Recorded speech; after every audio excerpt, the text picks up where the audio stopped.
Are ఎగ్జామినర్‌కి లేదా typist are కాపీయిస్ట్‌కి మీరు apply చేసేటప్పుడు పేమెంట్ గనక ఫెయిల్ అయితే, ఆ అమౌంట్ అనేది రీఫండ్ వస్తదో రాదా అనేదైతే నాకు తెలీదు.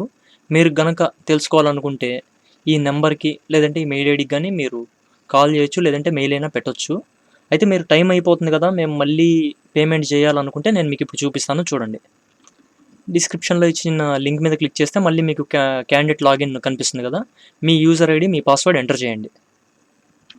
ఎంటర్ చేసి లాగిన్ బటన్ క్లిక్ చేయండి. లాగిన్ మనకి క్లిక్ చేసినంగానే ఫస్ట్ మనకి పర్సనల్ డీటెయిల్స్ ఇలా కనిపిస్తుంది.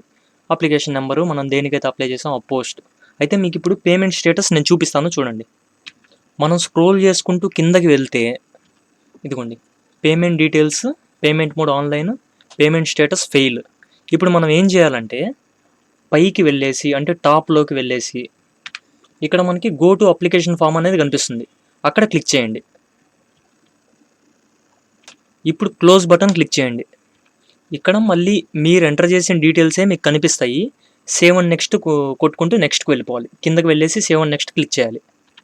కింద సేవ్ అండ్ నెక్స్ట్ క్లిక్ చేస్తున్నాను. మీరేమి చేయక్కర్లా. ఫస్ట్ పేజ్‌లో సేవ్ నెక్స్ట్, ఇక్కడ సేవ్ నెక్స్ట్, ఇక్కడ సేవ్ నెక్స్ట్, ఇక్కడ సేవ్ నెక్స్ట్. 4 పేజెస్‌లో కూడా సేవ్ అండ్ నెక్స్ట్ కొట్టుకుంటూ డైరెక్ట్ పేమెంట్ దగ్గరికి వెళ్ళిపోవడమే. ఇక్కడ కూడా సేవ్ అండ్ నెక్స్ట్ క్లిక్ చేశాను.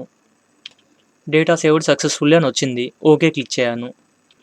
మళ్ళీ ఇక్కడ సేవ్ అండ్ కంటిన్యూ. మళ్ళీ ఇక్కడ డేటా సేవ్డ్ సక్సెస్‌ఫుల్లీ. ఆల్రెడీ మీరు ఇంతకుముందు ఫోటో, సిగ్నేచర్ అప్లోడ్ చేశారు కాబట్టి ఏం కదిలించక్కర్లా. లేదు ఒకసారి చూసుకుంటామన్నా ఇక్కడ క్లిక్ చేస్తే మీ ఫోటో మీకు వచ్చేస్తుంది. సిగ్నేచర్ మీద క్లిక్ చేస్తే మీ సిగ్నేచర్ మీకు కనిపించేస్తుంది. ఇబ్బంది ఏం లేదు. నెక్స్ట్ ఇక్కడ చెక్ బాక్స్ క్లిక్ చేసుకొని క్యాప్చా ఎంటర్ చేసుకొని సబ్మిట్ చేసేయండి. ఇక్కడ కూడా చెక్ బాక్స్. సబ్మిట్ క్లిక్ చేస్తున్నాను చూడండి. మనం ఎప్పుడైతే సబ్మిట్ క్లిక్ చేసామో పేమెంట్ పేజీ తీసుకొచ్చింది. ఇదిగోండి పేమెంట్ 400 423.60. ఈ నేను ప్రిఫర్ చేసేది అయితే క్యూఆర్ కోడ్ బెటరు. ఇక్కడ క్లిక్ చేయండి. Click to enlarge. ఇది పెద్దదవుతుంది. దీనికి పేమెంట్ చేసేయండి. పేమెంట్ చేసేటప్పుడు మీ నెట్వర్క్ కనెక్షన్ జాగ్రత్తగా చూసుకోండి. మొబైల్ డేటానో, వైఫైయో ఫ్లక్చుయేషన్స్ ఏం రాకుండా చూసుకుంటే మీకు పేమెంట్ సక్సెస్ఫుల్గా కంప్లీట్ అయిపోతుంది. అయితే ఇంకో విషయం ఏంటంటే ఆల్రెడీ ఇప్పుడు మీకు అమౌంట్ కట్ అయిపోయి ఉంటాయి కదా! 400 అయితే 400, 800 అయితే 800. మరి ఆ అమౌంట్ ఇప్పుడైతే సక్సెస్ఫుల్ చేస్తాము ఈ వీడియో చూసి. మరి ఆ అమౌంట్ సంగతి ఏంది అంటే నాకైతే దాని గురించి తెలీదు. మీకు ఆ హెల్ప్ లైన్ నెంబర్ ఇచ్చాను కదా! దీన్ని ఒకసారి స్క్రీన్‌షాట్ తీసుకోండి. వాళ్ళకి అడగండి. నేను మీకు ఈ వీడియో చేయడానికి రీజన్ ఏందంటే టైం అయిపోతుంది. మళ్ళీ మీరు పేమెంట్ దానికోసం అది మళ్ళీ వెనక్కొస్తాయా అని చెప్పేసి ఎదురు చూడకుండా ప్రస్తుతానికి రెండోసారి పేమెంట్ చేయండి.